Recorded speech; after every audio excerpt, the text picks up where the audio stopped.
Jialiang. Jialiang! Jialiang! Jialiang!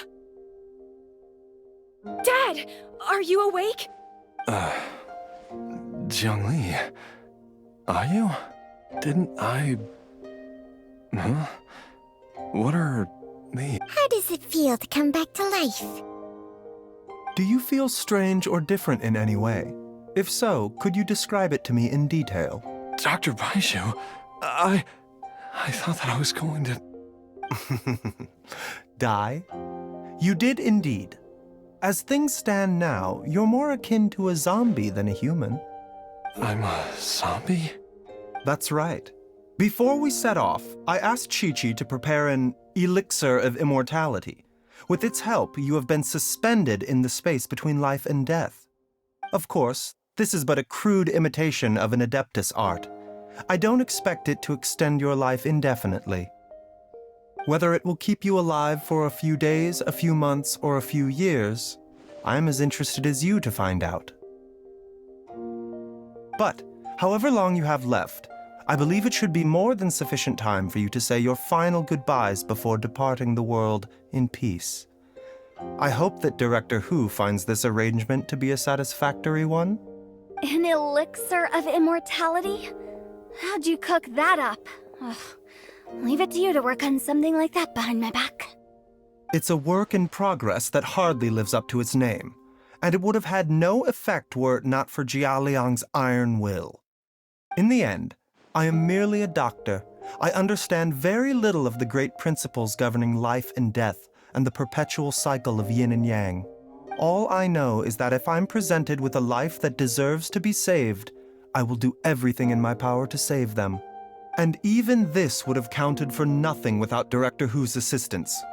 After all, did you not tell Jia Liang to show us the way before we set off for Qingce village? Oops. And I'm busted. Without Director Hu nudging things in the right direction, we may not have found Jiangli in time. No wonder he didn't mention the elixir back then. I thought he was being frank and transparent with me for once, but apparently not. Director Hu told me to keep her suggestion a secret, but it seems nothing escapes Dr. Baiju's attention. Never underestimate a serpent's sense of smell. All I wanted was to help Jialiang find his missing wife as soon as possible, so that he could be on his way to the afterlife without any unfulfilled wishes making the journey more difficult than it needs to be. Leave it to Boo Boo Pharmacy to snatch the perfect opportunity right out of my hands at the last hurdle.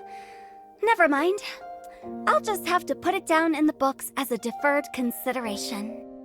One Chi-Chi was enough of a conundrum. The last thing I need's another one. If I'd known this was coming, I'd have whisked him off to the Wangsheng funeral parlor the moment I found him. You stay away from my dad! When I grow up, I'm gonna become an even better... Oh, is that right?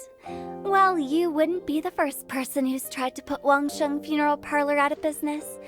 If you're serious about it, you'll have your work cut out for you.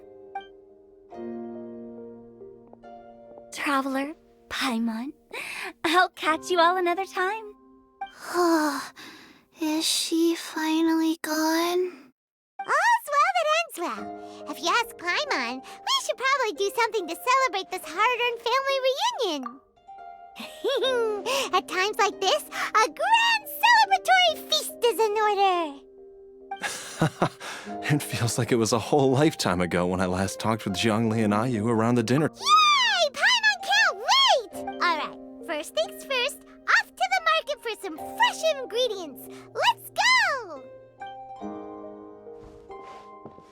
Wait up! I'll come to... Baizhu, thank you so much. Don't mention it, Jiangli. I was just doing my duty. Just your duty, huh?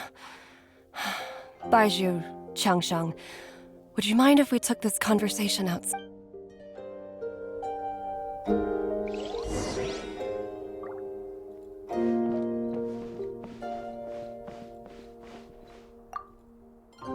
Now that you are part zombie, there are some rules that you need to know. Yes, ma'am. I'm listening. First, don't forget to stretch your body regularly. Second, Yes? Go on. Don't forget to... I forgot.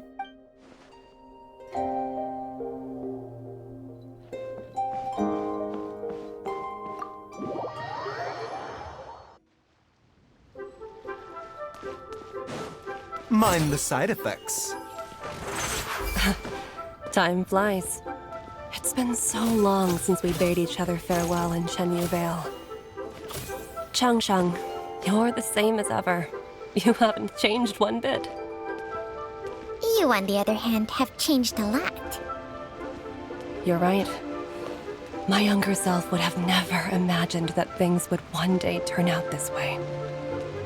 Or that you'd turn out this way, Baizhu.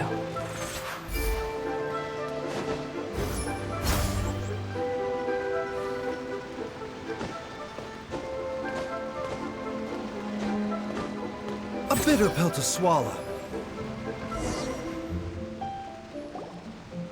I've taken a look at your elixir of immortality. It's not altogether dissimilar from the poison I concocted in terms of the way it functions. I have to say, Jiangli, it was a stroke of genius to use poison to maintain life. I hope you're not too upset at me for copying your methods. No, not at all. With your intellect, even if you'd never seen my poison, I believe you would have eventually arrived at the same approach. But I'm still impressed by how quickly you managed to gain such a thorough understanding of it. Jialiang's still only been in your care for a few days. Not just that, you even managed to improve upon the original formula. That cannot be explained by intellect alone. Baizhu, be honest with me. Did you try out some of... Told you the truth would surface sooner or later. Life force isn't the only thing that Changsheng's contract lets you transfer between bodies, is it? Nothing gets past you, Jiangli. You are correct.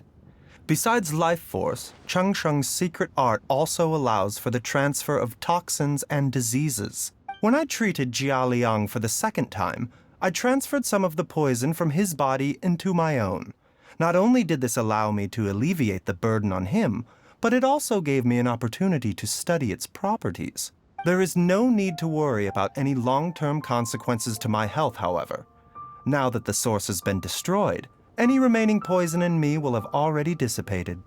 But you took such a huge risk. If we hadn't destroyed the god's remains back... What am I saying? The reason I left our master and went into hiding all those years ago was that he was getting old. And I didn't want him using up any more of his own life force to treat my husband. But in the end, how were my methods any different? I risked one life to save another. And then you tried the poison on yourself, too. It looks like both of us have ended up going the same way as our master before us. Are all disciples of Chenyu Vale destined to turn out this way? To live a short life, haven't given away our own for the sake of others? We are doctors, Jiangli. We ought never say that anyone's fate is sealed. Baizhu, I can tell that, over the years, you've used the contract with Changsheng to transfer many diseases and toxins to yourself. There are so many that some of them I don't even recognize. Can you still stop before it's too late? I think you know the answer, Jiangli. Every one of us from Chenyu Vale believes in the same thing. Hey, food's ready! Mom, come and join us. The Traveler taught me a load of new recipes and said even Dad'll be able to taste them. Come and try... Yes, darling. Mom will be there in just a second. Hey, slow down. Baizhu, I know I won't be able to convince you, but Chi-Chi, Gui, and all the friends who have... There's no need to worry, Jiangli. I know what I'm doing. I can only hope so.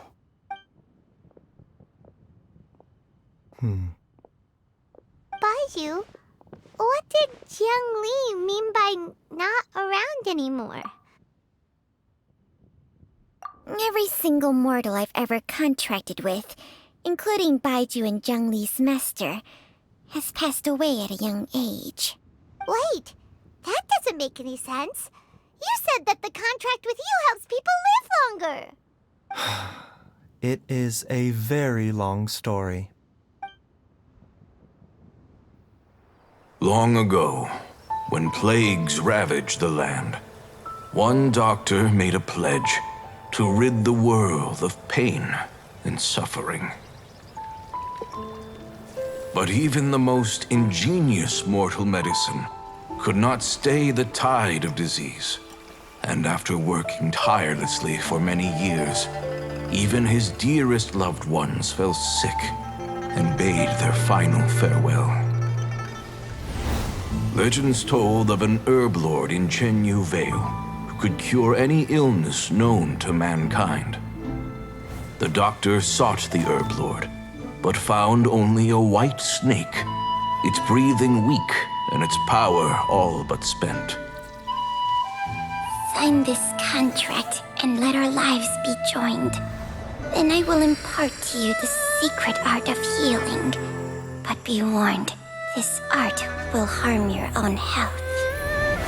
With means beyond human ken, the doctor could now reverse the process of death. And yet, the time still came to say goodbye. Only now, the one departing was the doctor, his life force spent. His final act in life was to pass on the contract to his final patient, his favorite disciple. The disciple chose to dedicate their life to saving the lives of others. And generation upon generation followed in these footsteps.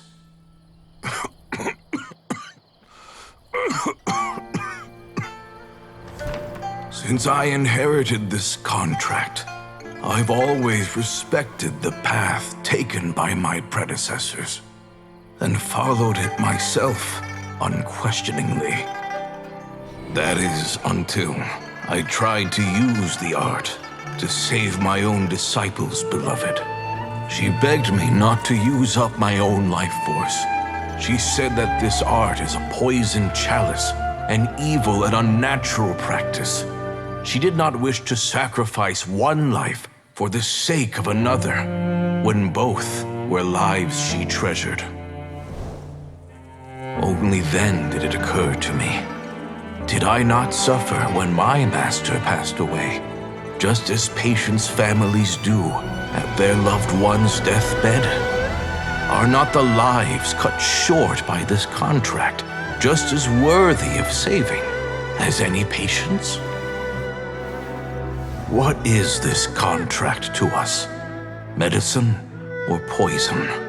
Alas, I no longer have enough time left to find the answer. I entrust to your care both Changsheng and this final question. May you find a remedy for this conundrum, which has ailed us so. Time and again, no matter how much I try to warn them or balance their chi, I can never save them. And you? What's your answer? If I abandoned the contract and left you without a host, what would happen? I suppose I'd spend my final moments taking a nice nap on Mount Yaojun. Then I'd be reunited with my old friends and your predecessors. Then it's decided. If there's a life in front of me that deserves to be saved, why shouldn't I do everything within my power to save it? Once again, it's the same answer.